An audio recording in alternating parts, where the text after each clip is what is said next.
गाली बोल रहा है उसका स्वभाव है, उसकी रुचि है, उसकी मति है। निंदा कर रहा है ये उसका स्वभाव, उसकी रुचि है। हमें अपने प्रभु में मगन रहना चाहिए।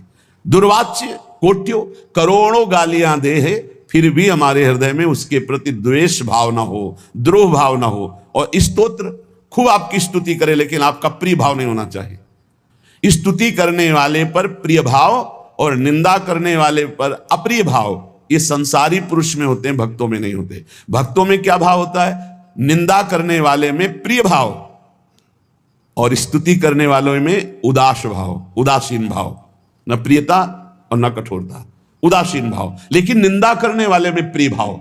जो निंदा करने वाला है उससे ऐसे जैसे कोई स्तुति करे तब कैसा हम व्यवहार करेंगे, वैसा निंदा करने वाले के प्रति व्यवहार। यही साधु उमा संत कही यही बड़ाई, वो मंद करत और ये करत भलाई। जब वो बुरा बोले और हम उसका मंगल प्रिय भाव रखे, तब हमारी साधुता सुरक्षित, तब हमारी भक्ति सुरक्षित। ग्रासा लाभ है महासंपत्ति, सीधा हम वृंदावन वास कर रहे भजन मार्ग में। हमें हो सकता, अब तो बड़ी व्यवस्थाएं हो गई हैं, नहीं पढ़े बड़ी समस्या उदर भरने की ही केवल थी। मथुरा और दूर दूर जा करके टुकड़े मांग करके रसिक महापुरुषों ने उदर पोषण किया है। बहुत ही कष्टप्रद जीवन, वैराग्य का जीवन बहुत कष्टप्रद। अब तो हर सुविधाएं भगवान दिए, फिर भी अगर भजन न हो, भगवत प्राप्ति की प्रबल इच्छा ना हो, तो फिर जीवन ही बेकार है। बहुत कष्टप्रद जीवन व्यतीत करे महापुरुष जो पीछे हो गए।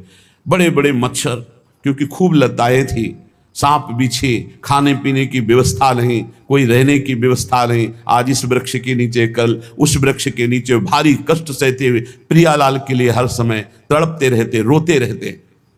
तो आज तो हमें भगवान ने बहुत सुविधा दे दी, ना भूख का चिंतन करने की, ना वास की चिंतन की, ना वस्त्र के चिंतन की, ना औषधि के चिंतन, सब व्यवस्था प्रभु की। अब अगर भजन ना हुआ, भगवत चिंतन ना हुआ, तो फिर धिक्कार है जीवन को।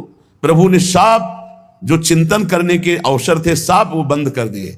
आपको अपने वस्त्र का चिंतन करने की जरूरत नहीं कि कैसे तन ढकें, आपको पेट भरने का कैसे पेट भरें, आप कहाँ वास करें इसका भी, आपकी औषधि कैसे, इसका भी कोई चिंतन करने की गुंजाइश नहीं। अब तो अनन्यश्चिन्तयन्तो माम, अब अनन्य चिंतन करो, क्योंकि वो योगक्षेम का वाहन स्वयं कर रहे। तो कह रहे ग्रासा लाभ है, यदि एक कौरा अन्न मिल जाए 24 घंटे में तो उतने में ही प्राण पोषण हो जाएगा। और रात दिन भजन करो।